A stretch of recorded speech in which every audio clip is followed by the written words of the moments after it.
गोष्टीचे नाव आहे मानवधर्म श्रेष्ठ धर्म. माणसे सतत दुसऱ्याच्या दोषावर बोट ठेवतात. त्यातून आपणास काहीच फायदा मिळत नाही. दुसऱ्याच्या दोषापासून आपण स्वतः मात्र दूर राहण्यास शिकले पाहिजे. या संदर्भातील ही एक गोष्ट आहे. एक होता राजा. त्याने एका अपराध्यास फाशीची शिक्षा ठोठावली. अपराधी रागाने राजास शिव्या देऊ लागला. राजास त्या अपराध्याची भाषा समजली नव्हती, म्हणून एका बहुभाषी मंत्र्यास बोलावून अपराधी काय म्हणतो ते विचारले. परिस्थितीचे भान ठेवून तो मंत्री म्हणाला, महाराज, हा अपराधी आपणास आशीर्वाद देत आहे.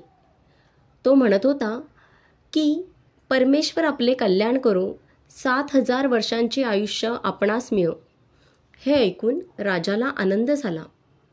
परंतु दुसरा एक मंत्री तिथे येऊन म्हणाला की महाराज, हा अपराधी आपणास आशीर्वाद देत नसून आपणास अस्सल शिव्या देत आहे. आपले मंत्री आपणास खोटे सांगत आहेत, आपला विश्वासघात करतात.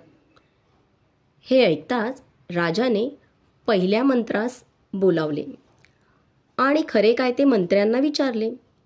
त्यावर मंत्री म्हणाला, होय महाराज, हा अपराधी आपणास शिव्या देत होता, परंतु मी आपणास खोटे सांगत होतो.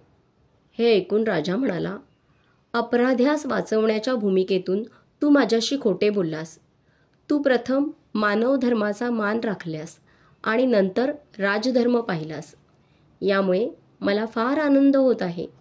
असे म्हणून राजाने पहिल्या मंत्र्याला पुरस्कार दिला आणि दुसऱ्या मंत्र्यास राजा म्हणाला की मानवधर्माकडे तुझे मुळीच लक्ष नाही आणि असे लोक माझ्या राज्यात राहू शकत नाहीत. राजाने त्या मंत्र्याला राज्यातून हद्दपार केले. या गोष्टीतून काय घ्यायचे तर मानवता हाच खरा श्रेष्ठ धर्म आहे. बंगाली संत चंडीदास म्हणतात की सबार उपरे मानुष सत्य. या जगात मनुष्य प्राणी सर्वश्रेष्ठ आहे. कोणत्याही राजाला राज्य करावयाचे असल्यास प्रथम मानवधर्माचे पालन करावे लागते आणि या मानवधर्मालाच माणुसकी असे म्हणतात. राजाचे मन माणुसकीने ओथंबलेले असेल तर त्याला उत्तम राज्यकारभार करता येईल.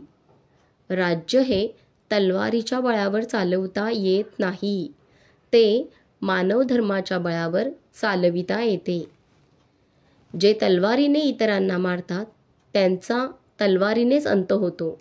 हा सुज्ञ विचारही लक्षात ठेवण्यासारखा आहे. म्हणून स्वतःपासूनच मानवधर्माची सुरुवात केली पाहिजे.